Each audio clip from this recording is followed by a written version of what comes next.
G'day YouTube, Turbo Tristan here. We've got the VL back from the panel shop. I'm going to explain more about that in just a moment.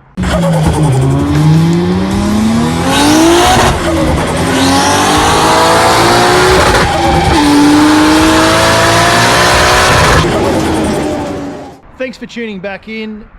If you haven't already seen, this is a VL Commodore 1986 model. It's a wagon.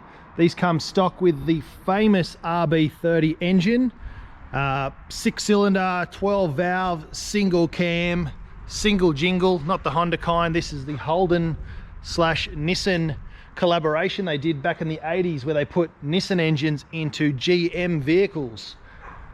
This one's going to get the full works, no expense spared, with a built forged RB30. I've purchased the cam, I've purchased the valve springs, I've got the manifold, the turbo, the intake manifold.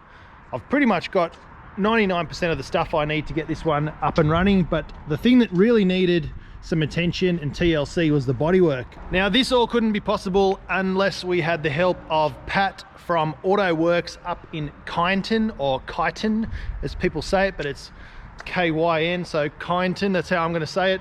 I don't know, I'm still not used to these local way they pronounce things in Melbourne, but AUTOWORKS, it's about an hour's drive out of Melbourne, northwest, so out past Calder Park on the way to Bendigo.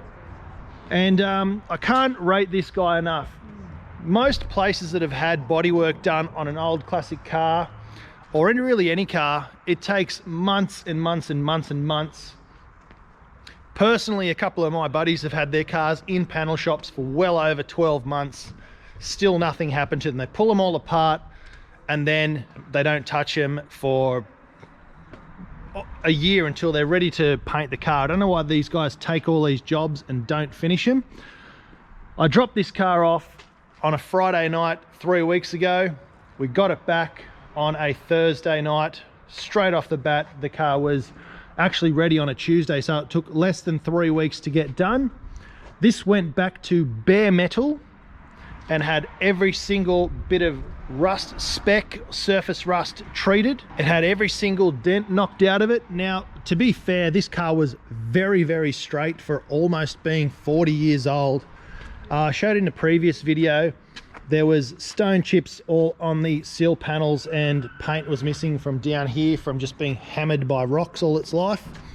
There had previously been a rust repair around the windscreen, and there was a little bit of a dent down here in the rocker sill panel there, but otherwise it was a pretty straight car. The hatch had a dent in it just here, which has all been fixed. There's no bog in there. It's all back to bare metal and panel beaded the old-fashioned way. The guards have been re-stitched and welded and lipped so we can fit some fat meats under there. When we go to the track, put some drag slicks on there. But it's ready to go to paint. Now, a fair few of you guys have said I should paint everything inside and outside and do it all. Inside the door trims, I might give those a little bit of a tidy up at a later date, but just for now, I want it to look immaculate on the outside. I will insert some photos just here of Pat's handiwork. He took a photo and sent me a photo every single day of him working on this car from sun up till sun down. So thanks again, Pat, you're a bloody legend. Pat has been doing panel work for around about 40 years, so he tells me. And mostly American muscle cars, old school stuff, but he said that he's not scared of doing the new stuff. He's keen to take on any and all jobs, so it doesn't matter what you've got, hit up AUTOWORK in KYNETON. And another thing just about that, the guys out in the countryside that have a smaller market than every workshop in Melbourne or Sydney or Brisbane, that are just jam-packed and everyone's trying to get their car done at the shop around the corner or the local hectic motorsports panel shop that costs $1 million. I highly urge you guys to either check out AUTOWORK or just look outside of your city. If you live in a major city, maybe just try the next town over or the next, you know, little locality over. You'll find that there's panel shops there They don't only exist in the city. You can get some really good rates, some old school professionals, a lot of pride in their work, and a quick turnaround, which, to be honest, I was really surprised that we got it back so quick.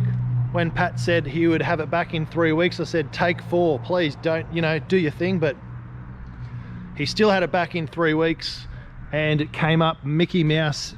He even told me a few times he couldn't believe how straight this car was. So we did get a bargain, and we did get ourselves a good base to work with. So hopefully you guys like the pictures. Hopefully you like the update. The next thing is we're getting the car painted. I've spoken to the guys at Complete Auto Paints in Springvale. They've hooked me up with their painter, and I've got an appointment with him this week, and then we're going to book in a time to get this thing painted within the next month or so. Because it's gone back to bare metal and everything's been taken off, I have it on good authority that we can now use 2-pack with tons of clear coat, so this thing will look $1 million for the next 40 years. What are your guys' opinions? I'm not really a VL aficionado. I have a lot of experience with RBs, but not Holdens. I really like the look of the two-tone Calais look. I know this is not a Calais, and I'm not going to go to the expense of changing the lights and everything. But I really wanted to do the bottom of the doors in the same color as the bumpers to give it that two-tone look. I think it will look cool. And I really want to paint the window frames black, because there's a body line here and there's window trim that goes along. So I think if that was black, it'd look really nice, just a big dark window up the side. We've got the Venetians. Yeah, let me know what you think I should do. It's definitely staying gold though, because we don't want to pull the motor to do the paint of that just yet. I will be painting the engine bay once it's out, but I've got plenty of experience in doing that, so I'll do that myself. But yeah, it's going to still sit for a while until we can get it painted. Once the car's painted, it will be getting the interior fully redone, all brand new. I've got new seats, I've got new carpets, I've got all the window trims and everything for the glass. I've got a dash cluster. I've got somewhere to put gauges. I need to put a sound system in it because there's no music at all. So we're gonna have to find some tiny little baby speakers that go in there. I'm not gonna cut any holes in the doors. I'm just gonna put 2 front speakers, and I might, if I can find these, or if you know anyone that makes them or that can help me restore or repair these, hit me up in the comments, because I'd like to put some 6x9s or 6-inch speakers in the back. Nothing crazy, but just so you've got some tunes when you're headed to Heathcote, which is about a 2-hour drive. So there's only so much lumpy 280-degree RB cam that you can take on those long trips. Ask me how I know. But that's it for this video, guys. Thanks so much for watching. Don't forget to spool up, bring the boost, and we'll see you in the next video. Cheers.